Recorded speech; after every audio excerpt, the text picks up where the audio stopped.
Existem alguns fundos de investimentos que são uma verdadeira furada. Se você quiser saber se você tem ele na tua carteira, fica aqui que eu vou te contar, mas só depois da vinheta.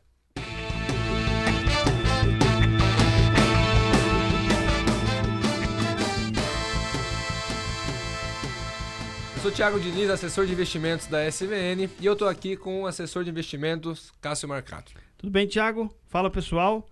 É um assunto um pouco polêmico hoje desses fundos. Bastante. Muita gente fala que tem muito conteúdo disso na internet já.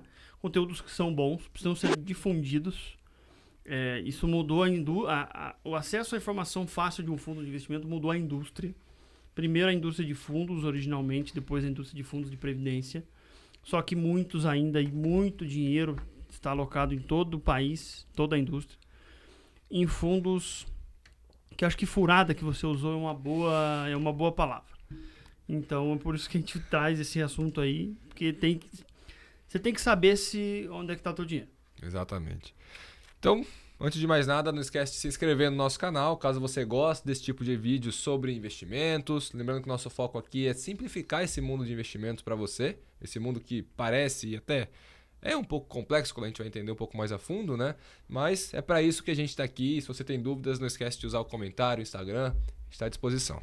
Então, o primeiro tipo de fundo de investimento que é uma furada, e para mim é das maiores furadas, fundo de investimento em ações monoativo. Nossa. O acesso ao mercado de ações, acho que ele ficou muito mais fácil de uns anos para cá. Então, por isso que talvez esse fundo existe ainda, as pessoas investem nele por falta de informação, falta de sair da zona de conforto, não vão atrás de melhorar essa posição. Mas fundo de investimento de ações da Petrobras, né? Então, basicamente ali é um fundo. Por ser um fundo, existe uma taxa de administração cobrada anualmente. Talvez performance, sobre o Bovespa, dependendo. sim. Sobre um trabalho que é simplesmente pegar o dinheiro do investidor e comprar ação dessa empresa, que no caso eu falei aqui de Petrobras. Petrobras Vale, tem algumas espalhadas por aí. Tem. Então esse é um tipo de fundo que, qual que é a vantagem de eu ter esse tipo de fundo em carteira? Até tem uma. Eu não vou ter que gerar DARF. Não vou ter o trabalho de fazer a parte do imposto de renda. Só que isso é só que você vender. Se você investiu num fundo desse aí em 2011, está com ele até hoje, não precisaria fazer a DARF mesmo assim. Para quem carrega ação, né, no mesmo período de tempo. E lembrando que o fundo não distribui dividendo. Exato. Que dá uma pequena piorada, principalmente quando você compara com a Petrobras, que você falou, a maior pagadora de dividendos dos últimos anos. Exato. E aí você pensa, o cara tem esse tipo de fundo na carteira, ele fica 10 anos dentro do fundo, comprou lá em 2013, nunca mais aportou, mas está lá. Qual que seria o custo que ele tinha se tivesse comprado a ação? Taxa de corretagem, hoje na XP é R$ 4,90. Você pagaria uma vez ali, em 2013, e se for vender agora, paga mais R$ 4,90. R$ 9,00. R$ 9,80 você entrou e saiu do fundo, foi o que você teve de custo. Vamos pensar um cara que tem R$100 mil nesse tipo de fundo. Se esse fundo está cobrando o quê? 1%, 2% de taxa de administração? Por aí, deve ser. Se for 2% de taxa de administração, por ano ele está pagando R$2 mil de taxa. Por ano. Se o papel não subir. Se o papel não subir, e se ele subir mais que a Bovespa, existe uma taxa de performance. E que não faz sentido nenhum, porque a taxa de performance é para incentivar uma performance acima de um benchmark, de um índice que é o Ibovespa. Uma gestão ativa, né? Um negócio mais profissional. Exato. Um time de gestão que vai ter que estudar, que vai ter que bater a meta dele ali, que é o Ibovespa. No caso aqui, acaba sendo sorte, consequência, enfim. Estou na ação da Petrobras. Se esse ano ela for melhor que o Ibovespa, eu ganho performance. Se ele não for, não ganho performance. Ganhei só os R$2 mil nesse caso aqui, os 2% de taxa de administração. Então, sem dúvida alguma, se você tem esse tipo de fundo na carteira... E a identificação dele no extrato é fácil, né? Um fundo, ele tem esse no nome, né? Monoação, ou ele tem o nome da empresa. Se tiver o nome da empresa, é monoativo. Então, a Vale, eu lembro de ter visto vários Petrobras, a maioria, principalmente bancos estatais. Tem alguns que são ligados à situação da privatização da empresa, igual agora. A gente tem o fundo o FMP lá, né, da Eletrobras. É diferente, porque aí de fato... Eles têm uma obrigação legal de comprar apenas aquela ação. Porque a fonte ela é o FGTS. Então, de fato, ela tem que estar lá. Se bem que hoje ainda você pode sair de uma concentração numa única ação e fazer uma carteira mais diversificada, essa brecha Depois de pra um trabalhar. certo período de entrar no processo de privatização, você pode Exato. trocar, né? Mas se não for este fundo, dá uma olhadinha ali, porque provavelmente você está pagando taxa à toa, não está eficiente a tua alocação. E qual que é o risco disso aí, só para ficar claro? Vamos supor que em 10 anos, com tudo que aconteceu, mesmo assim, a Petrobras saiu ali de R$10 para 30. Então, dobrou 2 vezes, né, o valor que você colocou. Se você colocou R$100 mil e pagou todas essas taxas que você falou ao longo do período, o teu resultado hoje é muito inferior a quem comprou apenas as ações da Petrobras, mas o teu risco é o mesmo. Sim. É o risco da oscilação do ativo. Então não vale a pena. Por que eu estou pagando mais para não ter mais vantagens, até para ter desvantagens? Então acho que isso que foi bom você trazer esse tipo de fundo aí de primeiro momento. Boa. O segundo fundo, pode falar nome de banco aqui? Acho que pode, né? Vamos falar? É público, as informações são públicas, Vamos né? falar então. Você pode achar essas informações na internet. Então, Perfeito. elas estão lá. Site Mais Retorno, por exemplo, é um que está aí. Joga o nome do fundo ali que eu vou falar agora. Comparador Mais Retorno. Perfeito. Existe um tipo de fundo que é um fundo... Assim, já entrando um pouquinho... Vamos fazer uma abertura do assunto. Tem uma taxa quando você investe em fundo, que é a taxa de administração. Sim. O que é essa taxa? É a taxa que vai remunerar a administração E do os fundo. custos do Os fundo. custos. É. O fundo ele tem que ter um CNPJ, ele vai ter todos os custos dele. Tem que ter um time de análise que ele tem que ser remunerado. Às vezes parte de imóvel ali em questão Sim, de aluguel, enfim. Taxa de administração. Por que você está pagando essa taxa? Porque você tem um time que está fazendo a administração do teu recurso, tomando decisões sobre o investimento para alocar melhor do que talvez você faria. E aí faz sentido. Uma relação ganha-ganha. Beleza. Só que, qual que é o ponto? Existem alguns tipos de fundos que você tem mais trabalho do que outros para administrar. E você tem mais interferência de uma qualidade do gestor no resultado do que outros. E aí, fazendo toda essa abertura, a gente chega num segundo tipo de fundo que é importante dar uma olhada. Fundos de renda fixa simples, fundos DI, com altas taxas de administração. Um fundo que para mim é muito clássico nesse assunto é um do Bradesco. Chama Hiperfundo. Ouviu falar? Já ouvi falar, já vi em alguns extratos. Eu tenho um aqui que eu tô tentando lembrar o nome também, que eu já vou falar. Vamos ver qual dos dois que é pior. Fala do primeiro do Bradesco. O Hiperfundo, cara, eu não sei como ele tá hoje, mas a última vez que eu vi ele tinha uma taxa de administração de 3,9% ao ano. Para comprar Tesouro Selic. Por aí. E aí qual que é o ponto mais importante, mais curioso? 3 anos atrás, qual que era a Selic? 2. E é isso aí. É Eu isso que você lembro. tá pensando. Fundo Você deu pagava... 1,5 de prejuízo no ano. Eu lembro se deu 1,5 de prejuízo ou se ele tinha alguma trava, mas eu acho que na rentabilidade mensal ele tá 0,01. Alguma coisa assim. Entendi. Então talvez 0,12 ao ano ali, pode ter sido a Tudo que ele rentabilidade. rendeu, ele deixou para trás. É isso, De o ponto taxa pro você banco. tá pagando alguém para fazer um trabalho que, cara, a plataforma do Tesouro Direto tá aí, você vai lá e faz um investimento super simples, sem custo praticamente. Pela XP, por exemplo, ou qualquer corretora que você fique mais familiar, você entra ali, é super simples acessar esse ativo, o ativo mais seguro do país, mais líquido, não tem por que pagar uma taxa para alguém fazer isso para você. Lógico, a menos que seja uma taxa que feche a conta, né, que faça sentido. Agora, tem fundo DI, fundo simples assim, com taxa de 0,25%, 0,50% ao ano. Esse aí é só R$3,90. 3,90. Então a performance dele no longo prazo deve ter entregue o que? 60%, 70% da taxa de juros básica do país. Duvido que foi tudo isso. E você pode simplesmente Fiquei comprar um curioso Tesouro aqui. Selic conforme você citou. Ter 100% do CDI. E é isso aí. Hiperfundo Bradesco. Esse é um dos exemplos, tá, gente? Mas até eu comecei a trabalhar com assessoria de investimentos profissional em 2018. E desde então já vi uma mudança grande na indústria em relação à qualidade dos ativos. Sim. Porque imagina, você tem uma XP enchendo o saco da indústria. E a né? XP começou a crescer só por causa dessa lacuna, desse mau serviço, Bom. desse mau atendimento, dessa cobrança que não é necessária, né? Sim. Sempre bom dizer, o fundo que você citou, que cobra a taxa de administração, porque tem um time inteiro tentando fazer um processo de gestão para superar as rentabilidades que você consegue facilmente, Perfeito. você paga ele porque você entende o que está por trás daquilo ali. Exato. E no longo prazo ele te mostra motivos para que você permaneça com ele. Diferente desses fundos que a gente citou, eu até puxei o que ia comentar aqui, de um cliente recente, Banco do Brasil, renda fixa automático estilo. Ainda é um... ainda... Deixa eu só fechar o hiperfundo que eu abri aqui. Acumulado desde o início, 40% do CDI. Nossa. Metade da poupança, mais ou menos. Esse RF, esse Banco do Brasil, renda fixa automático estilo, então já é de uma segmentação em tese É um melhor estilo, do banco. não é um... Em tese, de 2004 para cá. Ah, O CDI, que é a taxa básica da economia, a nossa taxa Selic. Quem faz a poupança paga mais ou menos 70% da taxa Selic. É. Mais ou menos. tem a regra ali, mas vamos simplificar isso. 571% ao longo de todos esses anos que eu Foi falei. bom. Foi bom. O Brasil é um país historicamente de juros altos. Banco do Brasil, RF automático estilo, 232% no longo do período. Essa diferença de um para o outro, que vai dar mais de 250%, 260%, ficou para o banco. É simples assim. E legal a ilusão que o cara vai ter, né? Imagina alguém que investiu em 2004 nesse ativo. Ele Tá ganhando 230%. falou, não, meu dinheiro multiplicou ali algumas vezes, tô Duas feliz. vezes. Tô feliz. Beleza. Ganhou dinheiro, ganhou. Mas deixou quanto na mesa em cima disso? Quanto que a inflação não aumentou esse Para período? uma gestão que não precisa me cobrar isso, de novo. Sim. Um fundo compra igual você comentou, fundo de monoativo da Petrobras, esse fundo é a mesma coisa.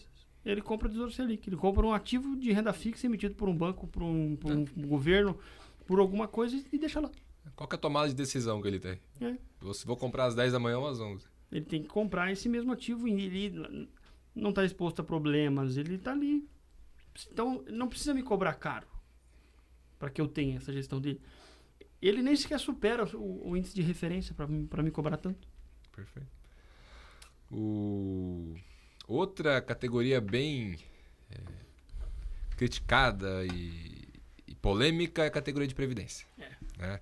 Previdência privada, tem cliente que a gente vai conversar, você falou previdência, não dá nem tempo de falar privada que ele já arrepia. Olha, e fala fiz que um não plano quer. para você aqui, uma parte do recurso que você enviou, acredito, por longo prazo, acredito que faz sentido para a gente abrir um fundo de previdência aqui, o cara já falou. Não quero saber disso, vamos pensar em outra coisa, ou voltar para poupança. Assim, cada produto ele existe por um motivo. Sim. Né? A previdência privada é um excelente produto, desde que bem usado. Ela é uma ferramenta que é muito boa pensando em sucessão, pensando em investimentos de longo prazo. Você tem o menor imposto que existe no mundo de investimentos, tirando os isentos, Não em cobra previdência. cotas. Não cobra come cotas no longo prazo, isso é muito importante. Até a questão da tua organização, você consegue deixar ali um débito automático Na conta. mensal. É um Você- baita de um produto. Dependendo se bem escolhido o regime, quando você falece, vai direto aos seus herdeiros Sem legais passar ou por- para quem você deseja deixar. Ótimo, sem passar por inventário. Ótimos motivos. E deixar uma coisa clara antes de você citar os fundos. A previdência privada é esse instrumento que nos permite utilizar essas questões que você comentou Uhum. para saber se faz sentido ou não no portfólio de algum cliente, em algum objetivo. Agora, o fundo de investimento, aonde esse recurso da previdência será investido, que é o problema. E é aqui que mora esse problema de que muitas pessoas não gostam.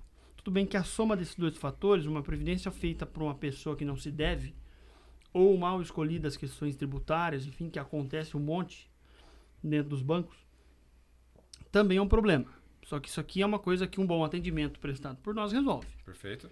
O fundo, rendendo quase nada ao longo de décadas, aí é possível de ser mudado com facilidade. Você hoje escolhe onde você quer deixar. Igual o telefone, né? Teu Faz dinheiro. portabilidade. A portabilidade de onde eu quero deixar o meu dinheiro. Ah, mas eu já tô há 10 anos. Você não perde o tempo de nada. contribuição. Só mudou o fundo. Por isso Perfeito. que o tema do vídeo é fundos, então a gente traz a classe de fundos de previdência. A gente Perfeito. vai ter um episódio aqui para falar de previdência e seus grandes benefícios, Perfeito. mas nesse caso aqui a crítica em si é sobre os fundos de previdência e como você tem que ficar atento que hoje existem grandes outras boas possibilidades Perfeito. nesse ramo.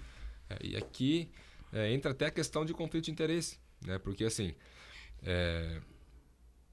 vamos lá, 2 bancos que, cara, quando eu pego para analisar uma posição de cliente, se eu sei que ele tá vindo desse banco, a chance dele ter previdência é, sei lá, de cada 10, 9 vão ter. E às vezes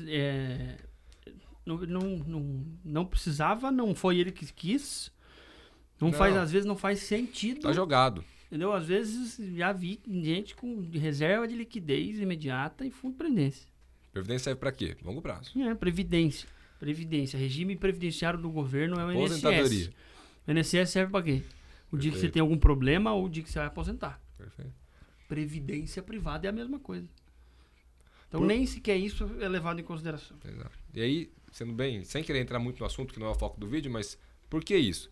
Porque a tributação normal de qualquer investimento vai ficar ali geralmente entre 15 e 22,5. Sim. Previdência, ela parte de 27,5 ou de 35, depende um pouco de alguns fatores, renda, etc. Mas, pô, por que eu vou colocar o meu cliente numa previdência pagando 35%? Aí eu faço pior ainda, coloco num PGBL, que o imposto não vai ser sobre o que rende, vai ser sobre o saldo inteiro. Então, se você faz isso mal, sem uma boa avaliação, pode complicar muito. Existe muita gente pelo país que acha que o fundo de previdência dele tem 15% de tributação só. Uhum. Sabe por quê? Porque 15% de imposto em cima da previdência é o que você paga quando resgate. você resgata na tabela progressiva. Uhum. O restante você tem que fazer o ajuste no teu imposto de renda. Do ano seguinte. Muitos nem sequer são avisados que isso é preciso ser feito. Uhum. Então, às vezes é mais fácil de vender um negócio que eu oculto metade da informação. Então, é um detalhe sobre previdência, por isso que tem tanta. Só que aí o fundo escolhido de previdência, aí vem mais um problema, que é um problema muito sério, porque esses fundos, esses que você vai citar, tem muito dinheiro dentro. Uhum. E eu tô falando de trilhões, bilhões de reais. Alguns bilhões. A gestora que você vai citar aí, que eu sei qual é, nem sequer perguntando, nem preciso perguntar, ela tem mais de R$1 trilhão sob custódia, sob gestão. É um dos principais Se não quase bancos do 2, Brasil, né? se não quase 2 trilhões. Público, né? Público. Se o cliente ele tem posição, Banco do Brasil ou Bradesco, a chance dele ter previdência privada é absurda. Eu tenho amigos dentro do Bradesco ainda, da época do banco, que falam que não tem. Quem toma a decisão de onde o cliente vai investir o dinheiro dele, né, em alguns casos dentro do Banco Bradesco, é o próprio Bradesco. E é simples. Previdência. Sim. Previdência, previdência, previdência. Entrou dinheiro, previdência, meta previdência, enfim. Tá errado previdência? Não, mas desde que alocado numa estratégia. E que faça sentido para você e num bom fundo. Exato. É só isso que a gente pede. Exato. Respeite, faça um bom fundo, tenha um bom fundo de previdência. A gente tem tantas boas opções, é sobre isso. Exato. E a previdência, assim, é uma categoria que ela teve muita evolução dos últimos 5 anos para cá. Sim. Então, até por exemplo, não sei, 2, 3, 4 anos, você não podia, acho que nem dá 4 anos, você não podia ter um fundo de previdência 100% ações. Hoje pode. Isso é uma questão de regulação. A regulação ela veio Ela evoluindo. vai avançando com o tempo, né? Sim. E existem fundos mais antigos que isso, que aí eles tinham um problema de quê? Uma indústria mais jovem, menos informada, menos competitiva, porque a XP, por exemplo, era muito menor 10 anos atrás. Não dava o quê? 10% do que é hoje, menos que isso. Menos que isso. Quase 1 trilhão, bateu 100 bilhões em 2018, se não me engano. Era nada. Né? 10% do que ela é hoje. Menos que 10%. Menos 10%. É. E aí você tinha uma indústria que, no nível de competição ali, oligopolizado, 4, 5 bancos, você cobra taxa alta, todo mundo cobra taxa alta, cobra taxa de carregamento. Né? Isso aí sumiu do mercado, eu sumiu. acredito. Então, na Caixa Econômica tem ainda, tem? porque eu fiz uma portabilidade ano passado. É. Então, o cliente não sabia. É. Então, assim que o dinheiro saiu da Caixa e entrou para o XP, veio 5% a menos. Porque Taxa de que carregamento sim. de saída. Porque você está saindo dinheiro daqui, o seu dinheiro, eu vou te cobrar. O que é taxa de carregamento? Eu vou aportar R$1.000 no plano de previdência, ou R$500 no plano de previdência, todo mês. Taxa de carregamento de entrada vai dar o equivalente ali a R$25. Mas para quê? Para colocar aqui. Porque eu vou te cobrar. E aí, taxa de carregamento de saída. Quando você sair, tira 5%. Seja um aqui. resgate, seja uma portabilidade, os caras cobravam. Exato. Acho que só se convertesse em renda que não tinha, se não me engano. É. Enfim, essa taxa já não existe mais, a competição acabou dando uma aniquilada nela. Mas taxas de administração alta em produtos que não precisam ter taxa de administração alta. Isso. O problema não é a taxa de administração alta, é a taxa em produtos que não têm complexidade de administração, que é fácil de administrar. Então, por exemplo, uma família de planos de previdência do Banco do Brasil, família Fix, né? Produtos mais conservadores, aí você vai ter Banco do Brasil Prev, Fix 1, Fix 2, 3, 4, 5. Cara, dá uma olhadinha ali, a família, eu não vou saber quanto tem, mas eu chuto algo perto de, ou acima de 50 bilhões. Eu abri um rapidinho aqui que ele tinha 3.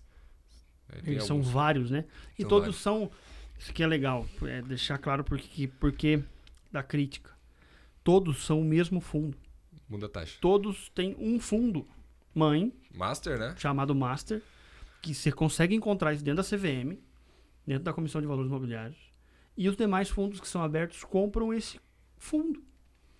Aí você vai colocando taxa em cima da taxa. E não sei essa informação, mas quem tiver, nos procure que a gente acha e te entrega esse estudo.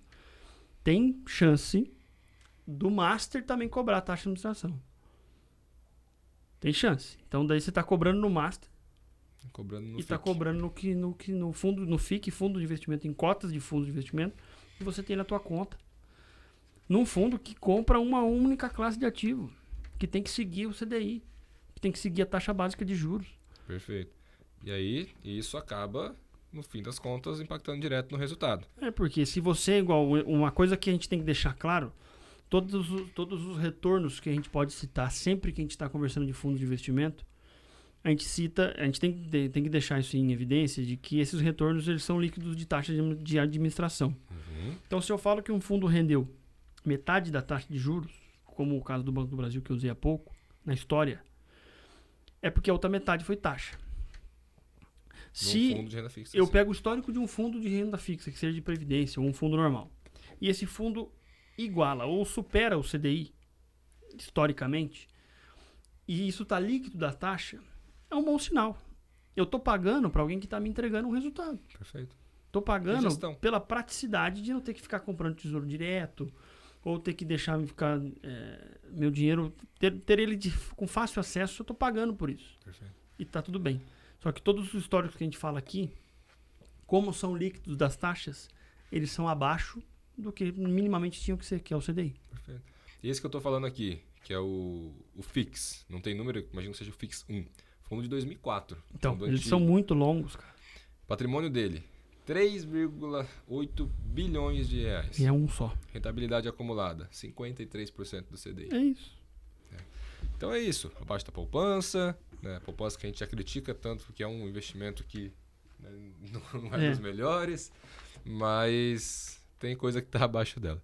Então, E custando caro, entendeu? Isso que é o ponto importante. Né? A poupança ela tem regras que limitam muito a rentabilidade dela. Que limitam o uso, né? Eu tenho que sacar uma vez por mês, porque senão eu perco a rentabilidade. São coisas que não são práticas. Mas pelo menos eu não tenho taxas incumbidas ali. E ela é mais honesta. A gente sabe que, tudo bem que pode ser que tem pessoas que não saibam, mas você sabe que ela vai te pagar ali aquilo que é mensal, 70% da Selic, dependendo do momento. E é isso. Um fundo desse, você está pagando, você está dentro, às vezes, de um segmento bom dentro do banco, que parece que está cuidando, gerindo bem aqui dos recursos, mas não, você está pagando caro, recebendo menos. E não sei se é por não difusão dessa informação que tem tanto dinheiro ainda dentro desses fundos. É tanto mesmo, é muito dinheiro. É. É claro que esses são alguns exemplos de fundos, né? Então esses eu acho que são a verdadeira furada, porque não faz sentido nenhum. Entendendo um pouquinho a dinâmica do mercado que a gente vem acompanhando nos últimos anos, na prática, eu acredito que a tendência é que eles logo deixem de existir. Logo eu falo, sei lá, 5, 10 anos, mas que vão começando a cair. Porque as pessoas vão tendo mais informação, vão entendendo o que está sendo feito no investimento delas, não é só um nome dentro da carteira, né? Se ela encontrar esse nome dentro do acompanhamento O que é dela, muito difícil, aliás. que é difícil, e vão começando a entender, vão começando a melhorar essa gestão. E aí assim, fechando até o nosso vídeo aqui, além dessa questão desses tipos de fundos que não faz sentido nenhum, existem outros fundos, muitos outros fundos que você tem que tomar uma decisão em cima dele, tem que analisar muito bem. E esses realmente são furadas mesmo, mas se você vai investir num fundo de ação, alguns pontos para serem considerados. Olha quem está fazendo gestão, o gabarito da pessoa, a experiência histórico que ele tem, o time, exatamente. Se é um fundo que já tem algum tempo de resultado, olha esse resultado. É um resultado consistente? Claro que não vou esperar que um fundo de ação todo mês ganhe do Bovespa, isso é impossível. Mas que ele tenha um resultado consistente ao longo do tempo. Sim. Que ele bata o benchmark, bata o alvo dele, o objetivo ao longo do tempo. Ainda mais se é um fundo que já tem 15 anos. É igual a gente tem um mercado em queda faz um tempo já, né? Sim. Ok, o mercado de ações está ruim, os fundos não têm performance positiva. Mas olha se o fundo que você escolheu cai menos que o Ibovespa. Sim. É um ponto. Pode até cair mais num período específico. Num período específico. Do mesmo jeito que ele pode cair mais no período específico, puxa no tempo se tiver o histórico. Quando subiu também ele subiu mais. Sim. Então, ok, vale o... Ele é mais agressivo, mas tudo bem. Vale o que eu tô pagando ali em cima. Então, e hoje a quantidade a indústria de fundos brasileira evoluiu demais. Exato. É imensa. O XP tem o quê? 700 fundos dentro hoje à disposição. Por aí. E a gestão, separada o que é gestão, cara e momento. Quase todos os fundos da indústria de previdência, menos o da SVN, sofreram muito esse ano com uma leve... Sofreram não. Tiveram um leve recuo dos seus valores por problemas no mercado que a Americanas causou. Perfeito. Que pegou o mercado inteiro desprevenido. Então, os fundos de previdência, Banco do Brasil, do Itaú, do Bradesco, da XP, sofreram algumas questões que foi o mercado inteiro. Então, vocês, nesse momento, entendem quem que estava melhor posicionado, entende quem caiu menos, quem que diluiu mais o seu risco, Sim. quem que valeu a pena você pagar. As taxas de administração hoje de fundo de renda fixa são pequenas, mas mesmo assim ainda existem, então estuda só se aquilo vale a pena. Como é que foi aquela gestão. Separando a questão que pega o mercado inteiro de uma vez, entenda só se você não está pagando muito por um serviço que não tem que hoje, para ser bem honesto, se nós dedicar um pouquinho de tempo, nós faz uma planilha que gere um fundo desse aí. Sim. Faz um Excel que gere um fundo desse aí que está te cobrando uma imensidão. Falar que cobre 1% ao ano hoje, faz 1% de 30 bilhões de reais. Sim. E aí você vai ver quanto que o banco está ganhando para não fazer muita coisa. Uma parte dessa aí, 300 básico. milhões ao ano. É. Se não tiver performance, né? Esses geralmente não tem, mas... É esse ponto que a gente trouxe aqui. Perfeito. Pessoal, é isso. Se você tem algum fundo de investimento que você quer saber se ele é bom ou não, coloca nos comentários aqui embaixo. A gente vai responder, vai fazer essa análise e explicar para você. E dependendo até se você tem um fundo de investimento, previdência, qualquer coisa, que na tua cabeça, nos teus planos, ele está ali para um objetivo final. Nos envia o objetivo também, para a gente ver se isso condiz, se as duas coisas andam juntas, porque as duas coisas precisam andar juntas. Sem dúvida. E até se você achar que é importante a gente bater um papo em relação a essa questão da previdência, ou, cara, fala mais, traz outros exemplos de fundos também que não são legais, a gente gostou, comenta aí pra gente entender que é esse conteúdo que você gostou. Isso aí. Então é isso, agradeço você que ficou até aqui, espero que tenha gostado desse conteúdo e a gente se vê no próximo episódio. Cássio, também obrigado por ter ficado até aí e compartilhar com essa galera. Obrigado Thiago, valeu pessoal e contem com a gente. É um assunto ainda que muito vai se evoluir nesse país e espero que a gente passe o máximo de informações que a gente tiver para vocês. Boa, valeu.